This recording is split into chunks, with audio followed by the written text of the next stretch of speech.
En una sociedad en la que el consumo se impone como hábito, ¿qué lugar ocupan las drogas? ¿Qué diferencia hay entre drogas legales e ilegales?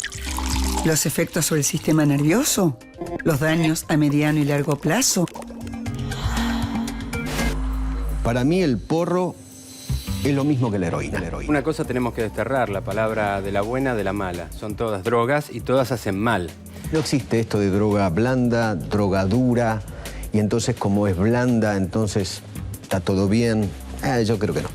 La marihuana que esté prohibida es algo que ya está dejando de tener sentido. Lo que se está reivindicando es el derecho a consumirla, ¿no? Como cualquiera consume fármacos, ¿no?, que se recetan en las farmacias. En algunos países, la marihuana fue legalizada y despertó una nueva polémica sobre su consumo. Uruguay se convirtió en la primera nación del mundo en regular la venta, el consumo y la producción de marihuana. Yo no sé si lo que nosotros planteamos puede contribuir a solucionar el problema. Lo que tengo claro es que 100 años persiguiendo la drogadicción no da resultado. Se ha comprobado científicamente que alivia varias dolencias, ¿no? Quimioterapia del cáncer, depresión, glaucoma, esclerosis múltiple. Si quiere plantar en el balcón algo con propiedades medicinales, que plante aloe vera. El pediatra de ella me dijo, bueno, hasta acá llegamos. La última carta que me queda jugarme es el cannabis. Y a los 20 días se despertó. Según algunos, se deben imponer castigos a los usuarios de estas sustancias. Para otros, la prohibición y la criminalización promueven el consumo y la marginación. El Paco se quema y los chicos lo que hacen es aspirar el humo y eso es lo que genera el efecto. Nosotros decimos que es una droga de exterminio. Un pibe muere en menos de 6 meses. De acá a 5 años nos vamos a quedar sin pibes. Todo el tiempo aparecen nuevas drogas de diseño de las que desconocemos sus consecuencias.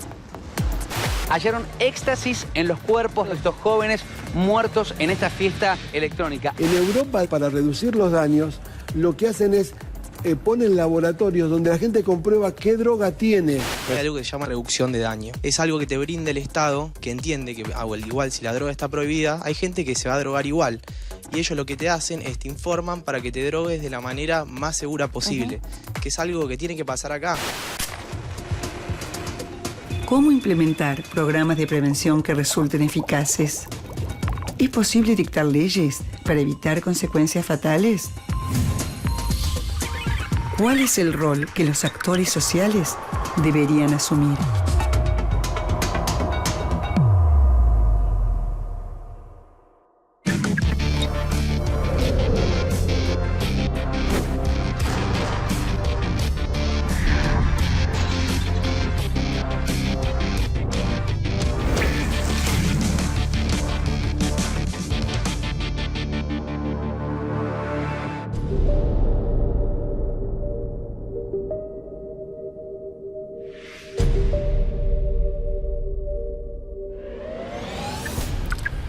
Bienvenidos, gracias por estar acá. Los invito a presentarse. Soy directora del Hospital Reencuentro, un hospital de adicciones en la ciudad de La Plata. Soy titular de la cátedra de toxicología en la Facultad de Medicina de la Universidad de La Plata. Soy sociólogo, asesor en materia de política de drogas de la UNASUR y fui secretario de la Junta Nacional de Drogas de Uruguay en el momento en que se reguló el cannabis. Fiscal Penal de La Plata. Soy diplomado en política de drogas en México y soy miembro de la Asociación Pensamiento Penal, responsable del área de política de drogas. Los invito a que debatamos en torno del consumo de drogas. Es decir, ¿qué hacer ante el consumo de drogas? Y tal vez la primera pregunta pertinente sería, ¿de qué se habla cuando hablamos de drogas? Últimamente, en vez de hablar de drogas, hablamos de sustancias por la cantidad de productos químicos que están incluidos dentro de lo que genéricamente se llaman drogas. Después las podemos clasificar como queramos, ¿no? Legales, ilegales, de uso habitual, productos industriales, medicamentos, lo que fuera. Pero cada vez hay más sustancias que sirven para un uso conflictivo por parte del ser humano porque justamente la patología proviene de cómo el ser humano se relaciona con una sustancia determinada. Y cada vez se encuentran más drogas, si queremos decir en el lenguaje común, en cualquier producto que esté a su alcance. Estamos en un momento en que la sociedad se acelera, proliferan todo, tenemos 300 nuevas sustancias psicoactivas por año. Es imposible hacer un vademecum de lo prohibido porque sería casi infinito. Y todos los días tendríamos que estar incorporando nuevas sustancias prohibidas. Entonces, este es un dilema en que los organismos, incluso de contralor internacionales, hoy están expuestos porque todos los días habría una cosa nueva para prohibir. Me parece que el discurso no va respecto de las sustancias en sí. O sea, no hay ninguna sustancia que sea inocua, ni siquiera el agua. El agua en exceso se puede causar, o sea, algunos daños. O sea, no es ese el motivo. Uno puede ser adicto o tener un consumo problemático tanto del alcohol, del tabaco, de las grasas. O sea, también, o sea, como el principal componente de morbimortalidad en el mundo es el consumo de las grasas, pero no hay ninguna cruzada bélica en contra de las grasas, ni hay tampoco campañas para prohibir las grasas, etc. En ese sentido, o sea, varía la cuestión de decir, o sea, determinadas sustancias tienen un estatus jurídico de la prohibición sin una comprobación fáctica del daño social individual que producen. Podemos ponernos de acuerdo respecto de cuáles son las sustancias que mayor daño tienen o no, como para eventualmente ir a una regulación estratégica. Yo no sé si se puede dejar las drogas a la oferta y la demanda, ¿no? Y se abre también una serie de dilemas que el sistema penal hasta el momento no ha solucionado. Por ejemplo, vamos a hacer hipótesis de máxima. Si todo el mundo puede comprar cualquier tipo de sustancia para su consumo personal, ¿dónde la compra? ¿Quién la receta? ¿Quién la regula? ¿Quién la controla? Obviamente que eso es políticamente incorrecto, siquiera discutirlo. Esta mesa es políticamente incorrecta. Entonces, obviamente, el camino más corto, el camino más sencillo es decir, bueno, criminalicemos. Bueno, ¿y qué podemos decir de la marihuana, que es la niña bonita de las drogas? Hay un informe médico de referencia, me parece, a nivel internacional, que lo que se hizo en ese informe, en concreto, es analizar 20 sustancias y los efectos que causaba, ya sea el individuo, la dañosidad social eventual que puede causar el consumo de la sustancia y la adictividad de cada una de las sustancias, esos 3 componentes bajo análisis. En ese sentido, la marihuana fue tabulada dentro de esas 20 sustancias como número 11. Primero estaba el alcohol, por ahí estaba el tabaco, o sea, en el medio también estaba la cocaína. Bueno, lo que refiere ese informe es la cuestión del consumo de las sustancias respecto a la dañosidad social es independiente también del estatus jurídico que se le brinda a la sustancia. O sea, se permite la legalización y hasta la publicidad y promoción del alcohol, ¿no? Hoy por hoy en Argentina tenemos la publicidad del alcohol tolerada en cualquier horario, ¿no? Y es la droga más criminógena a nivel local y mundial, está publicitada y es la droga más dañina a nivel mundial en esos 3 criterios. La mayoría de la población defiende drogas llamándolas, a mi entender, equivocadamente blandas, porque no produce hechos violentos o no produce la muerte, como puede ser la marihuana, ¿no? Y respecto del uso compasivo de la marihuana. En realidad, el uso medicinal específico es el de algunos componentes, inclusive algunos cannabinoides específicamente dentro de los principios activos, para algún tipo de enfermedad neurológica, de enfermedad muscular y de epilepsias específicas que tienen que estar diagnosticadas por un especialista en esas patologías. Para el caso que tú mencionabas de la epilepsia refractaria infantil, es un tipo de cannabis que tiene 1% de CBD y 1% de THC, que es prácticamente no tiene poder psicoactivo, digamos, ¿no? Es una utilización médica comprobada a nivel mundial, hay varios antecedentes de regulación a nivel mundial y regional. Este es el caso de Uruguay, una decena de países en Europa, cerca de 24 estados en Estados Unidos que tienen la regulación del cannabis para uso medicinal. Dentro de ese debate también es importante vincular la posibilidad y el reclamo que tienen las madres también de hacerse la sustancia de propia mano, mediante una estrategia de autocultivo, porque como todo medicamento, las personas van desarrollando determinada tolerancia al uso del medicamento. Entonces, o sea, necesitan hacerse la sustancia en su estado natural que los laboratorios, las farmacéuticas, etcétera, por su falta de dinamismo al respecto, no va a poder crear un sintético con cada uno de los compuestos de la planta. Antes de darle darle la producción de un medicamento a una persona en su domicilio que no tiene ni la técnica, la extracción de un principio activo vegetal necesita trabajar solventes, filtros, liofilizar, esterilizar para después para brindárselo al paciente, antes de administrarlo al paciente. Tendríamos que agilizar la dinámica de los laboratorios. Debería estar en manos del laboratorio, que tiene toda la tecnología, la infraestructura y el conocimiento científico para extraer los principios, y sin facilitar el hecho de que la gente que tenga una planta de marihuana en su casa tuviera posibilidad de administrarla erróneamente a alguien, porque no tiene los conocimientos necesarios para hacerlo. Si una persona eventualmente desarrolla un autocultivo, lo aplica en su propio cuerpo y eso le resulta beneficioso respecto a su propia salud, ni el Estado, y menos el Estado punitivo, debería interferir en esa conducta porque no perjudica a ningún tercero conforme al artículo 19 de la Constitución. Entonces, su derecho humano a la determinación individual, la privacidad y eventualmente el ejercicio del derecho a la salud.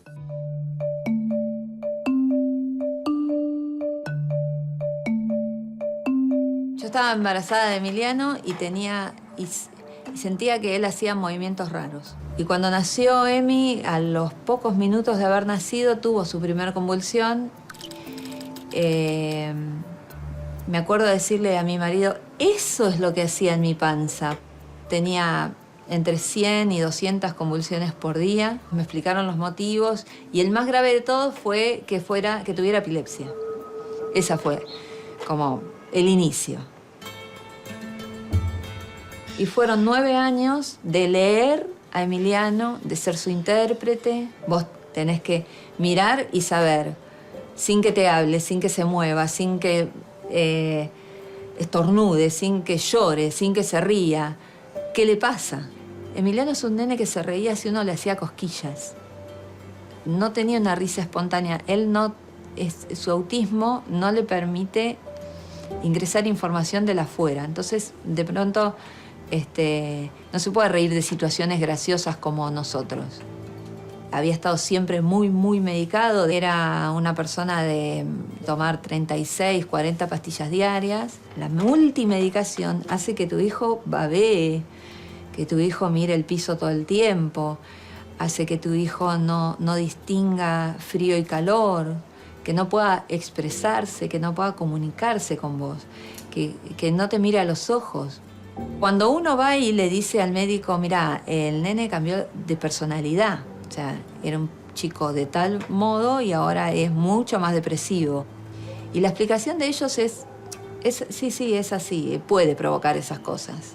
Y cuando más o menos me estaba adaptando, llega el cannabis.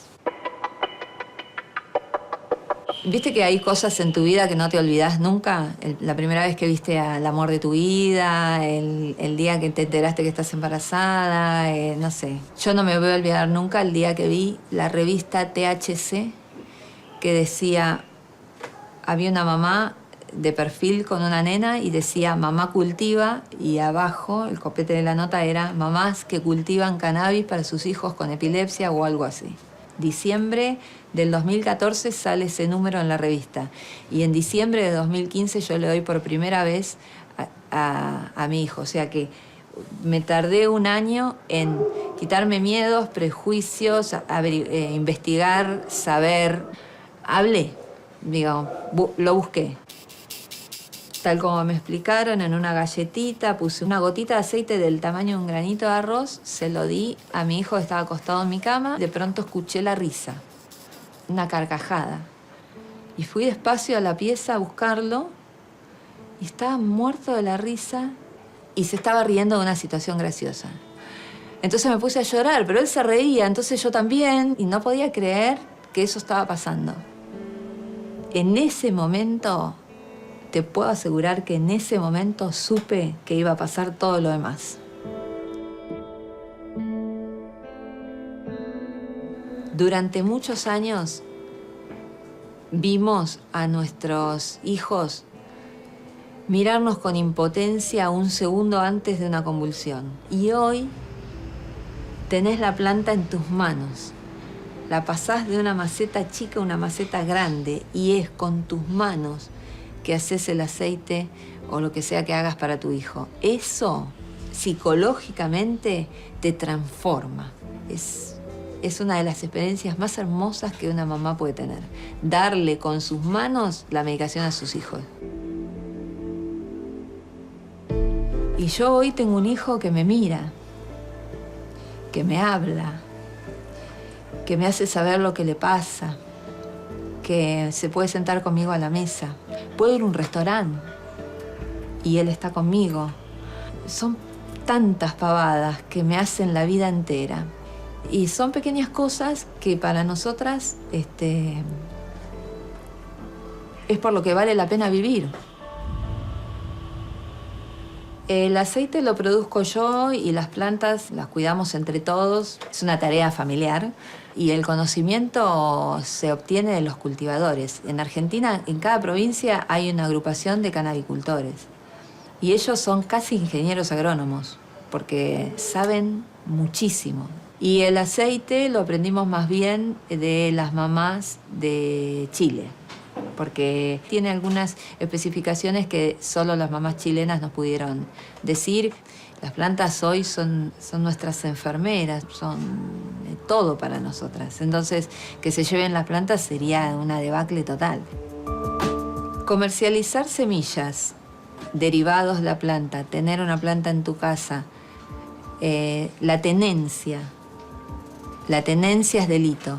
Dependiendo del juez en donde tengas la suerte de caer y la interpretación que él haga de la situación en tu casa, él puede interpretar que tenés para la venta o no, o dependiendo de la interpretación que él haga, podés estar entre 1 mes y 20 años presa.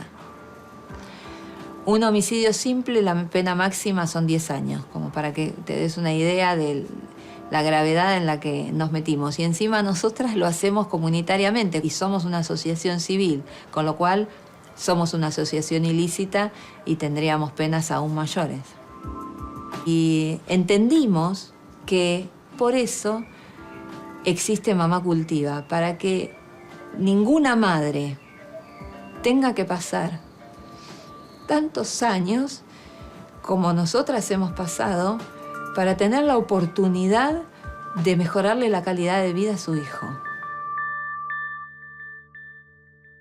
La ley uruguaya tiene 3 componentes para el uso recreativo de la marihuana, que son la posibilidad de plantar en el domicilio de la persona hasta 6 plantas, adherirse a un club canábico con 45 personas y plantar colectivamente, o adquirir en el sistema de farmacias hasta 40 gramos por mes. Estas personas tienen que ser naturales uruguayos o residentes con más de 1 año.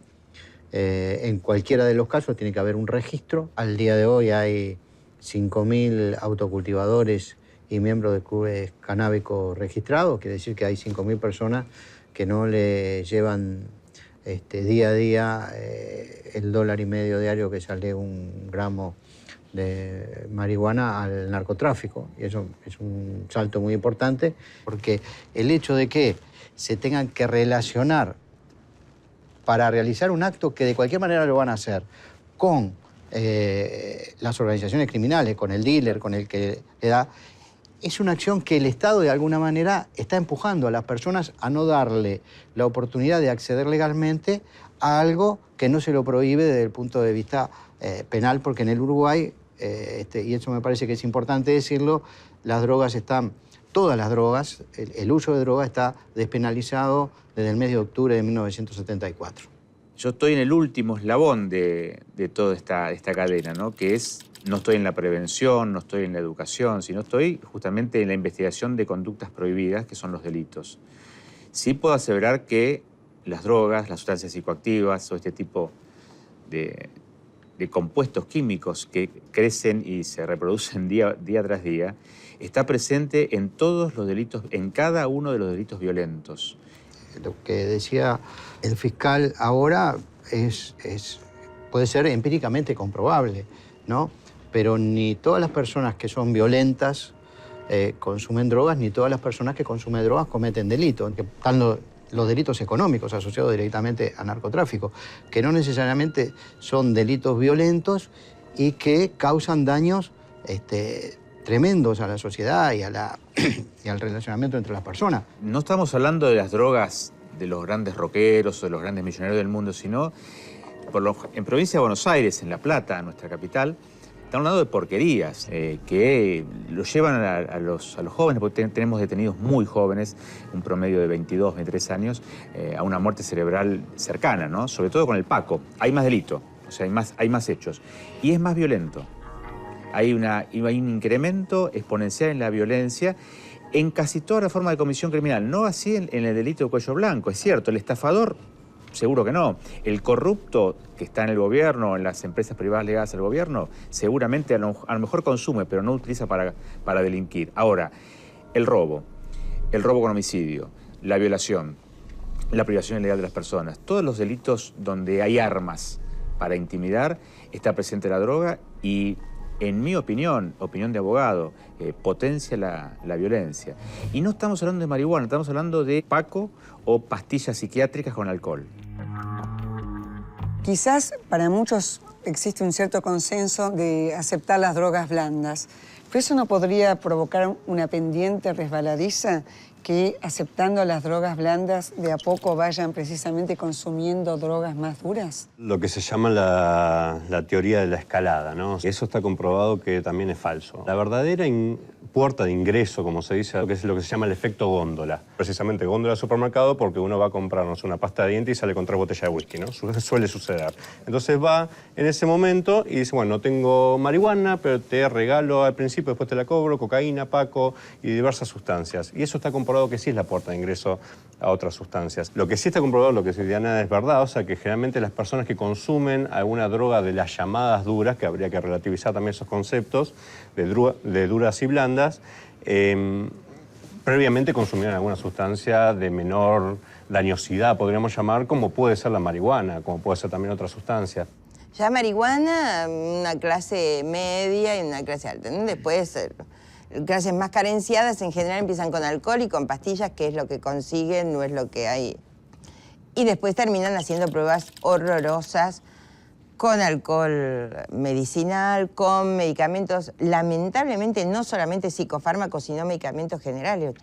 Cuadros que terminan en intoxicaciones muy difíciles de tratar porque, primero, que a veces ni se puede sospechar el principio activo, ¿no? Si no le damos contexto a los usos de drogas y si no le damos contexto al tipo de sociedad en la que vivimos, ¿no? Vamos a estar haciendo políticas equivocadas, que eso es lo que nos ha pasado. En este contexto no podemos permitir facilitar el consumo de sustancias, porque cada vez es peor. Tenemos que hacer acciones y políticas para cambiar la sociedad. Y tenemos que plantear cuestiones que sean ciertas. No le podemos decir a un adolescente que las drogas lo van a matar. No, claro que no. Porque entra a internet y ve a Keith Richards, no dice, o ve a Jack Kerouac, o ve a Charlie García, y dice, a ver, la droga a estas personas no la mató. ¿Por qué? Porque tiene mejores contextos sociales. Bueno, pero entonces el problema está en los condicionantes sociales de la salud. Sociales. ¿Es lo mismo un chico que fuma marihuana en una casa en San Isidro que aquel chico que fuma Paco? No es lo mismo, pero el problema no está entonces en la sustancia, en la marihuana o en el Paco, sino en los contextos sociales y en las sociedades que estamos generando. Ese es el gran dilema que tiene el mundo contemporáneo. A mi criterio, o sea, el Paco es un producto de la prohibición. Primero no podemos definir qué es el Paco. O sea, pues la basura, o sea, que queda en algunas cocinas, que varía constantemente conforme los compuestos que le ponen y demás. Por lo cual, o sea, difícilmente también podemos tener un pronóstico de los efectos de esa sustancia, ¿no? Son las sustancias más económicas y más baratas respecto de otras sustancias, como puede ser, o sea, su similar, o sea, la cocaína, que no se accede porque la prohibición, la clandestinidad, todo eso infla el valor del producto. Por eso digo que es un motivo de la prohibición que afecta a los más vulnerados, porque es la sustancia que acceden, ¿no? Como los pegamentos también. O sea, la sustancia que acceden por una cuestión económica. Yo represento a Madres contra el Paco y por la Vida. Nuestra lucha empezó más o menos en el 2000. Nosotros tenemos un comedor comunitario y bueno, las madres se acercaban a decirnos que los chicos desaparecían 2 o 3 días, que habían cambiado, que estaban agresivos. Empezamos a mirar más y vimos a los chicos muy deteriorados, flacos, totalmente cambiados de hacía un año. Y ahí descubrimos a 3 cuadras y media de nuestro comedor un kiosco mayoritario de Paco. Y un día, casi después de un año, pasó algo trágico ahí, ¿no? Que uno de los chicos de nuestro barrio, que lo conocíamos de muy chico, era el soldadito de ese lugar, se había consumido todo lo que él tenía que vender y se pegó un tiro. Yo nunca me voy a olvidar cuando a uno de los chicos le preguntó, ¿qué sentís vos? ¿Por qué lo haces? Y dice, yo cuando veo a alguien voy sacando la cuenta. Dice, por las zapatillas me dan tanto, Paco, por el pantalón tanto, por la remera, la campera y por el celular me dan más. Ellos, dice que él al menos me decía que veía como un gran Paco a una persona, ¿no? Más que nada vienen a pedirnos ayuda, las madres, o nos llaman por teléfono. Lo primero que hacemos es cuando viene el chico, o verlo al chico, abrazarlo, decirle que lo queremos, no importa que no sean nuestros hijos.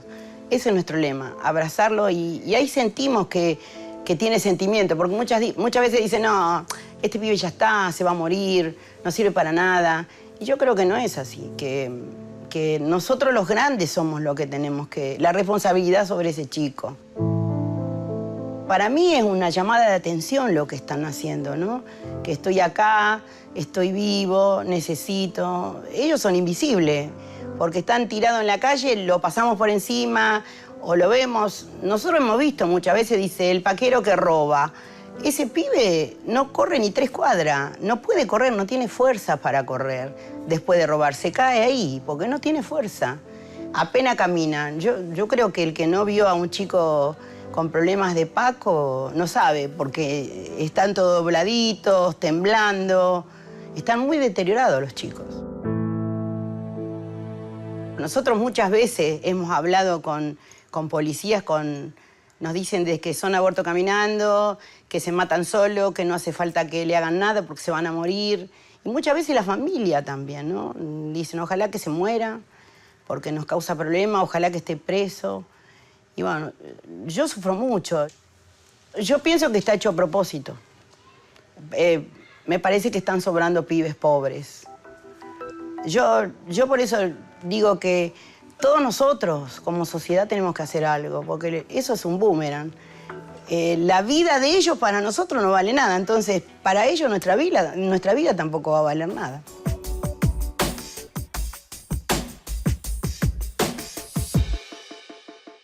Y hago una pregunta concreta. ¿Cómo debería procederse con las fiestas electrónicas? Es decir, ¿desde dónde se debería abordar? ¿Desde la salud? ¿Desde lo punitivo? Se ha comprobado que en las fiestas electrónicas la estrategia que se tiene que implementar es lo que se llama una reducción de daños in situ en el mismo lugar, y que hay diferentes formas, o sea, brindar información objetiva y con basamento científico respecto de los efectos que producen las sustancias en esos contextos, la no mezcla con otras sustancias como es el alcohol y de diversas sustancias de diseño, y también otra estrategia bastante avanzada a nivel mundial y a nivel regional, también México y Colombia son ejemplos de eso, que es el análisis de sustancia in situ. Es un laboratorio ambulante, podríamos llamar, en donde la persona va y en un plazo determinado, pocos minutos generalmente, con un raspado mínimo de la sustancia, le dice, mira, esto tiene, para hablarlo más en claro, esto tiene tal veneno, te puede matar. Yo comparto lo que él dice. Es una Argentina del siglo XXIII. Tenemos que el empresario es corrupto, que la fuerza policial o de seguridad que controla es corrupta, que no se le explica absolutamente nada y que a los padres, los chicos le dicen vamos a una fiesta de primavera. O sea, nadie informa que en las fiestas electrónicas se consumen este tipo de pastillas. Ningún médico da la explicación o le permiten dar la explicación de lo que pueden llegar a ser. Y como él bien dice, todos los días hay una nueva droga de diseño.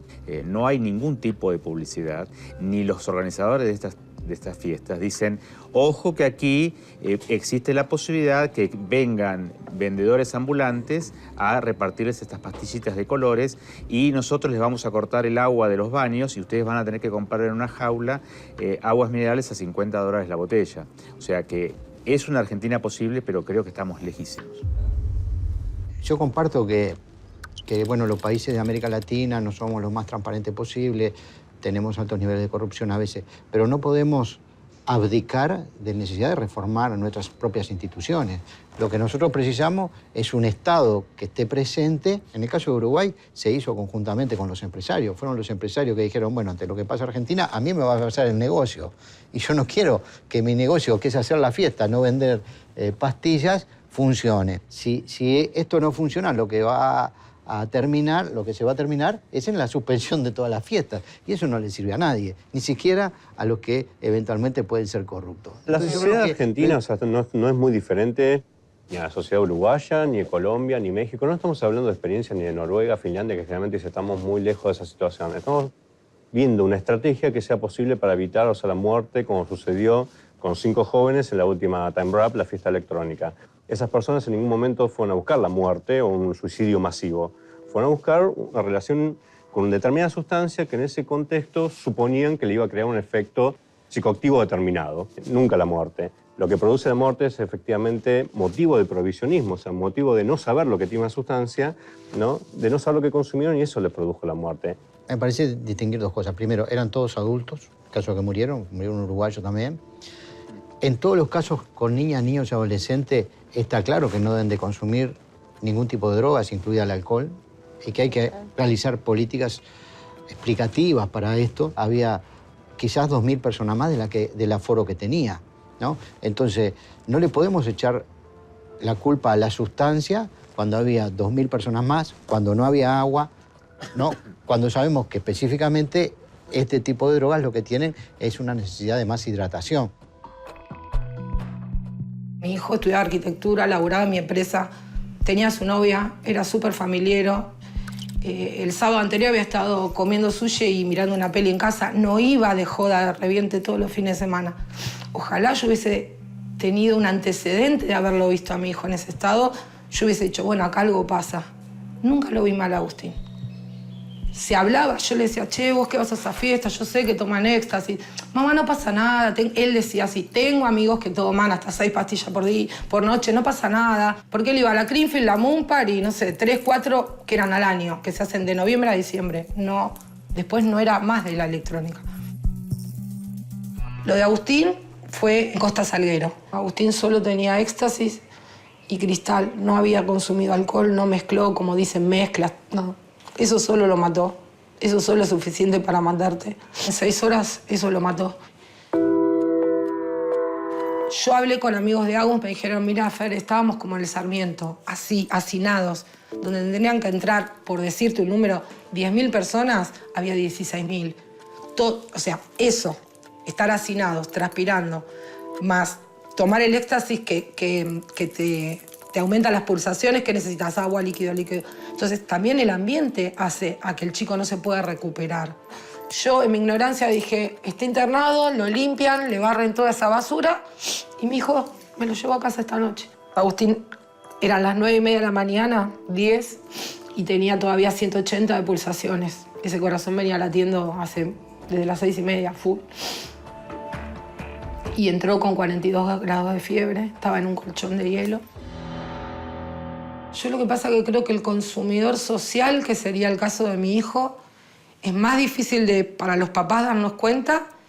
Y hablado con un psiquiatra, él me dijo que también para el organismo es más fuerte, porque la persona que no consume las drogas habitualmente, que sabe cómo manejarlas, quizá el día que la consume, el cuerpo le termina pagando con esta. Me parece que está todo preparado para esto, para llevar a los pibes a esto, que quieran consumir, a que necesiten consumir. Yo creo que van a ser los chicos los que van a tener que tomar la conciencia que realmente con estas drogas no se joda, que te pueden matar, que no es joda. Porque todos dicen, el Paco es tremendo, sí, es tremendo, pero el Paco te lima la cabeza en 6 meses. Bueno, esta droga a mi hijo me lo mató en 6 horas. En 6 horas se comió a un pibe de 23 años que estaba impecable. Los profesionales nos tenemos que afilar como para poder tratar a este tipo de pacientes en especial sin prejuicios, tratando de entender lo que el paciente que tenemos enfrente es un enfermo. Lo que no puedo entender, que no se que no lo hagamos, ni como comunidad médica, ni los padres ni los maestros, tampoco. Que no lo asimilen a otra enfermedad. Si le ve una astilla clavada en el brazo, lo lleva al médico. ¿Por qué lo ve consumir droga o sospecha que consume droga y no lo lleva a un médico? ¿Por qué ese médico que lo recibe lo manda, piensa en denunciar o piensa en llevarlo a ver a algún psiquiatra? ¿Por qué no ve ese cuerpo cómo está afectado? O sea, si la persona piensa y es vista como un criminal por parte del Estado, se autopercibe como un criminal, no va a buscar ayuda.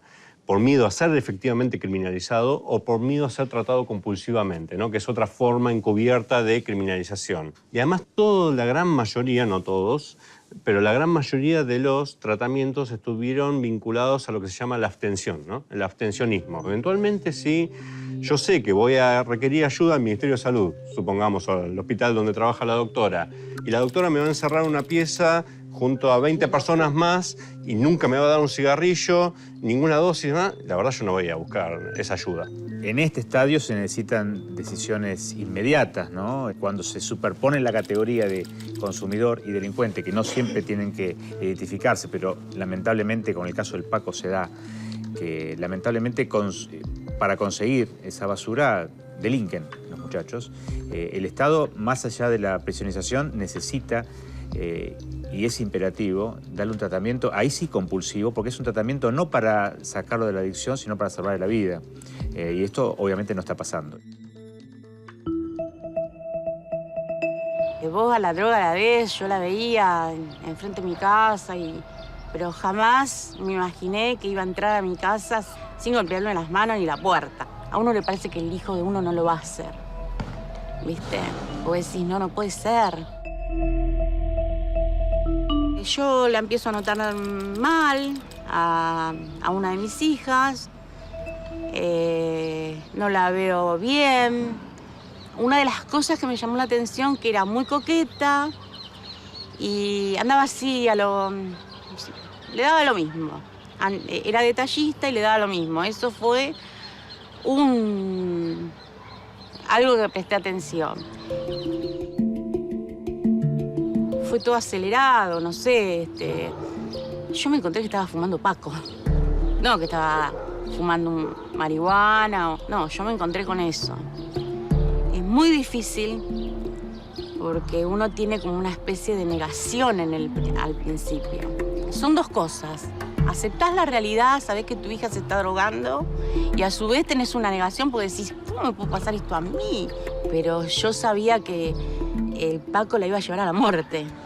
Eso es de eso tomé conciencia desde el primer momento. Esto empezó en el mes de marzo y en el mes de julio, agosto, era un caos. Ella tiene ese intento de suicidio, que ahí es como que a mí dije esto, ¿cómo voy a solucionar esto? Entré en un estado de desesperación ahí. Y me tocó estar del otro lado. Yo en ese momento no dije que soy enfermera. Yo me fui al hospital como una mamá, no como enfermera. La llevo sin signos vitales. Yo pensé que no la iba a tener, porque sinceramente pensé eso. Al ser enfermera, llegar, bueno, ella no le podían hacer un lavaje de estómago, estaba totalmente hipotónica. Hipotónica quiere decir que está toda floja, que no tiene nada, que está hecha un flan. Y verla a una enfermera y decir, pero no, si es una paquerita. Paquerita, le dijo.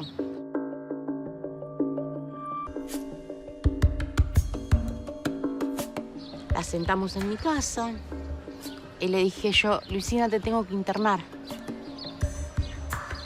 Porque yo no te quiero llevar una flor al cementerio. Logramos la internación en una comunidad cerrada, lo que yo quería. Estaba todo bien, estaba todo bárbaro. Yo, bueno, y de ahí en más, bueno, fue otro comenzar. Fue un aprendizaje, fue un llamado de atención. Había algo disfuncional en mi casa que viene desde la crisis del 2000. El padre sin trabajo, yo sin trabajo, todo lo que ellos vivieron conmigo, con el tema del trueque. todo lo que padecieron. Ella era, yo la veía la más energética, la más sonriente, la que más me abrazaba, y ella era la más vulnerable. Y algo le estaba pasando y nunca le pregunté qué te pasa. Y bueno, y mi hija está bien. Mi hija dio un mal paso, pero ¿la voy a condenar por eso? No la puedo condenar. No tenemos que condenar a nuestros hijos. Informate, contenelo, preguntale qué le pasa, porque yo no lo hice. Yo lo digo porque yo no lo hice. Ese es el mensaje que voy a dejar. Que lo hagan, le pregunten qué te pasa, cómo te sentís, qué te pasó. Y hablar de la droga.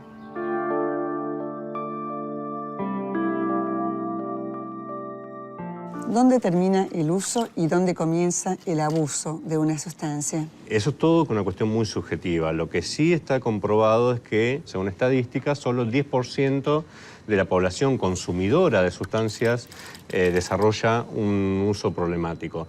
En números eso significa un nivel poblacional de 27 millones de personas a nivel mundial. No, cuando se habla del flagelo, la droga, etcétera, estamos hablando solo de 27 millones de personas que tienen un consumo problemático según Organización Mundial de la Salud. Pero es que no es solamente el problema personal, son 27 millones de personas que tienen riesgo individual, que tienen riesgo familiar y que tienen riesgo social, que es lo peor. Yo lo digo desde el consultorio. Hay una tolerancia social al consumo, una aceptación por parte de padres y maestros como natural, como normal, como si fuera una parte del desarrollo. Aprendió a caminar, aprendió a escribir y bueno, y llegan los 12 años y aprenden a consumir una droga. ¿Qué deberíamos hacer con ese consumidor? No, yo creo que el consumidor tiene que estar informado. A mí me parece que legalizar la sustancia y permitir el libre consumo de la sustancia, esto aleja al individuo de la concepción de daño que le puede dar determinado producto. Hace 50 años o más nos vienen alertando sobre los problemas que causa el cigarrillo. Y recién cuando los problemas de mercado y cuando los problemas de aseguradoras nos pusieron en un brete, como sociedad nos atrevimos, ¿no?, a poner en las marquillas y en las cajetillas de cigarrillo las fotografías de lo que hace el tabaco. ¿Por qué no mostramos en esas fiestas tan elegantes cómo quedan los hígados cirróticos? ¿Por qué no mostramos qué hacen las drogas de diseño? Y por lo que mostramos son gente saltando con música alegre y después terminan como terminan las fiestas electrónicas. Creo que estamos llegando siempre atrás. Hay que avanzar con una estrategia entonces de regulación de las sustancias, ¿no? Y eso estoy totalmente a favor. Si vos le sacás ese, supongamos un número, 80% de mercado, se lo sacás de las manos de la regulación mafiosa del narcotráfico y lo pasa a regular el Estado como cualquier otra sustancia dañina, como puede ser el tabaco, el alcohol, etcétera. En base a eso, también se regula el acceso a menores de 18 años, la prohibición de acceso a esa sustancia, manejar determinados automotores y máquinas pesadas o ir a trabajar bajo los efectos de la sustancia, todo un proceso de regulación entre los cuales se podría brindar información objetiva respecto a los efectos que le produce la sustancia y hacer campañas de prevención que está comprobada que son 7 veces más efectivas que las campañas de control del narcotráfico para disuadir el acceso a los consumos, ¿no? Los estados han abdicado de gran parte de sus potestades, ¿no? Porque si pensamos y lo vemos en el tiempo, ¿no?, lo que son los mercados de drogas en el año 2016 y lo que eran los mercados de drogas hace 30, 40 años, ¿no?, ha habido un desarrollo exponencial de estos mercados.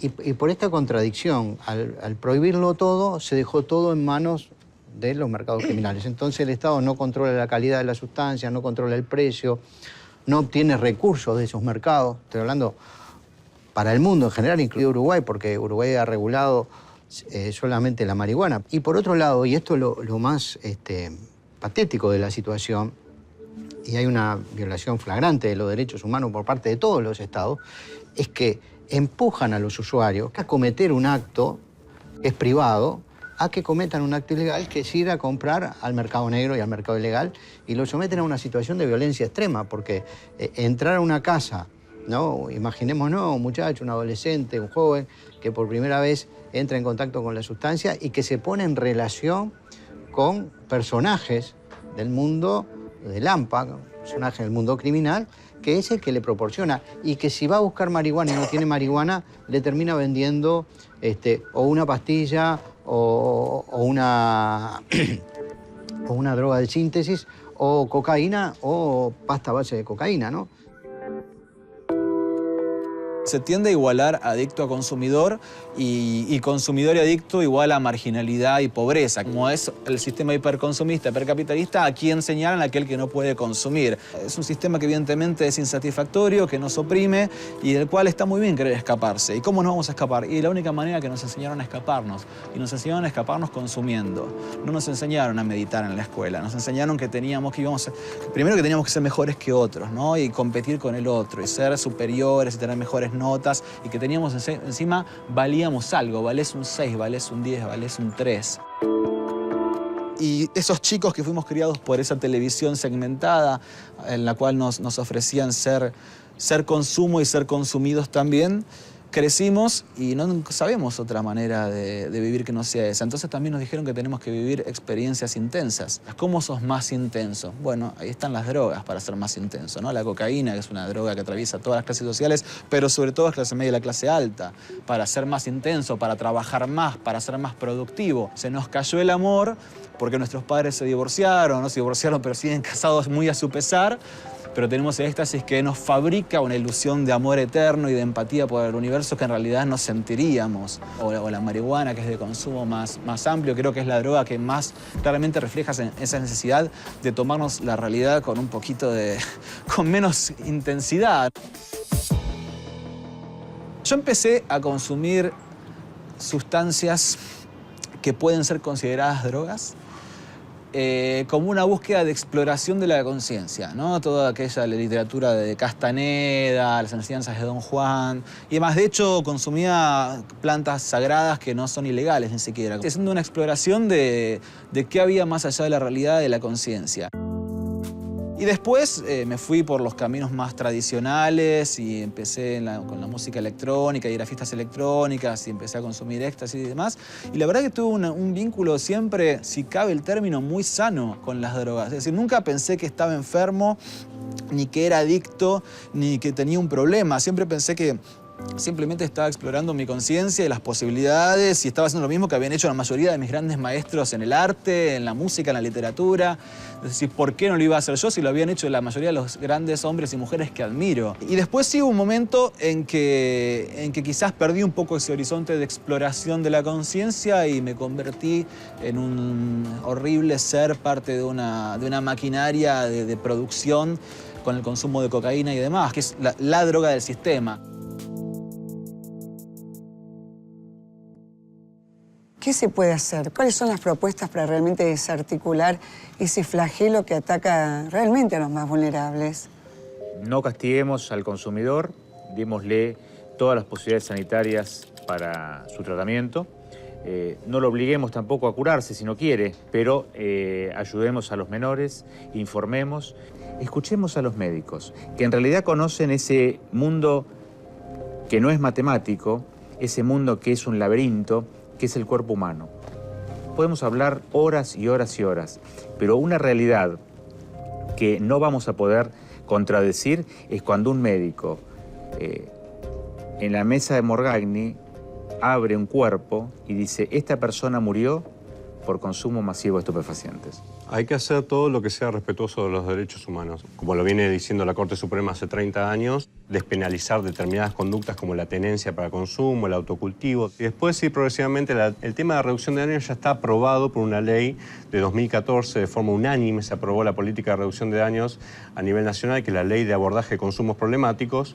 Lo que pasa es que la falta de reglamentación de esa ley no le brinda un contenido. Entonces, como pasó la otra vez en el contexto de la fiesta electrónica, algunos proponen darle una botella de agua, que es una estrategia de reducción de daños, y otros proponemos el análisis de sustancia in situ para comprobar lo que están consumiendo. Y después lo que hay que avanzar también es dar un tratamiento más humanitario a las mujeres que son utilizadas por el narcotráfico, como es el tema de las mulas. 9 de cada 10 mujeres encarceladas en el sistema federal, extranjeras, están por delitos de correos humanos. Se los aleja de la familia, se rompe el vínculo familiar con sus hijos, etcétera. Todos los daños que podemos hablar de la criminalización de la pobreza de esas mujeres.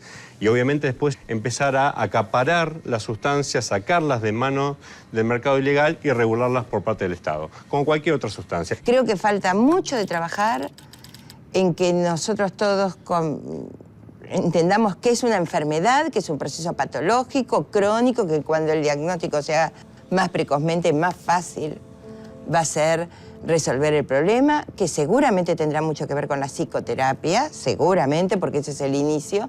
No importa si quiere dejar, si no quiere dejar, si quiere seguir consumiendo, qué quiera. Hay que cuidarlo. Es un paciente, hay que cuidarlo y hay que tratarlo. Uno le dirá que no le conviene, como le dice que no le conviene comer grasas insaturadas. Bueno, le dirá que no le conviene, pero hay que tratarlo. Lo que no se puede es dejarlo sin tratamiento. Lo mejor que creo que es posible hacer en relación a los usos de drogas es educar para que haya usos responsables de drogas. Como sucedió en la historia de la humanidad, en que las sociedades educaron de manera diferente desde el punto de vista religioso, desde el punto de vista moral, desde el punto de vista cultural, para que las personas tuvieran una relación con las drogas que no fuera una relación que les causara daño, que les causara enfermedad, ¿verdad? Desde tiempos inmemoriales los seres humanos recurren a las drogas para disminuir la angustia y obturar el vacío existencial. Tal vez en algún momento dado surja una nueva cultura donde realmente no se intente calmar esa angustia a través de la droga, que en última instancia es una especie de intentar lograr una libertad que es una libertad imposible. ¿Por qué? Porque el adicto termina cautivo de esa pretendida autoafirmación que pretende lograr a través de las drogas. Ojalá se dé un cambio cultural que esperemos que algún día se produzca. Muchas gracias por haber venido. Muchas gracias. Gracias.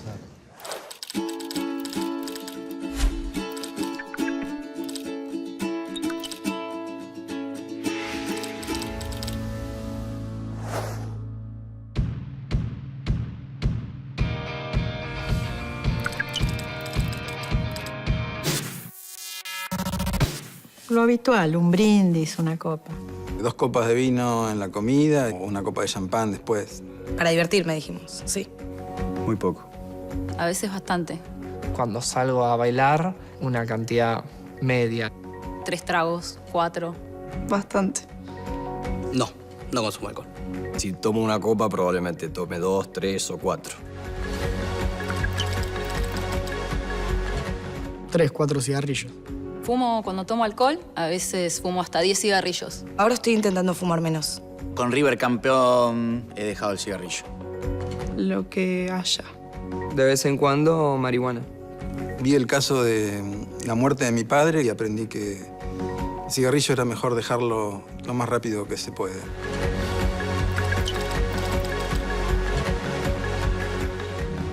Con la palabra adicción. Con los fármacos. Con una desgracia. Con cualquier diseño químico que entra al organismo. Con problemas que no se pueden resolver o llamar la atención de alguna forma para que lo ayuden. Con drogas legales y con drogas ilegales. Con muerte. Con un gran mercado de las farmacéuticas. Con la estigmatización de muchas clases sociales también. La asocio con libertad, la asocio con transgresión, en algunos casos la asocio con enfermedad.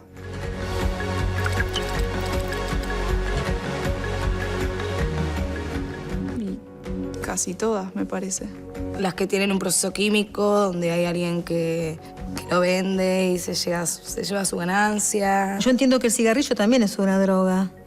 Y está más naturalizado, en realidad. ¿Cómo es el alcohol? Está mal la prohibición en sí. En general. Una forma de esclavitud moderna.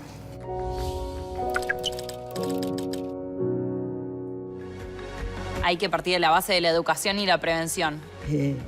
Tiene que poder instrumentar elementos para ayudarla. Ya me parece que no es un tema del Estado, es un tema de la persona.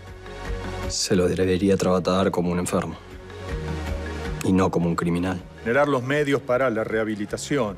Me parece que hay que acompañarlo y acompañar a la familia. Primero, proteger a las personas que consumen drogas y están en situación, digamos, de adicción. Y no debería criminalizar a una persona que consume, ¿no?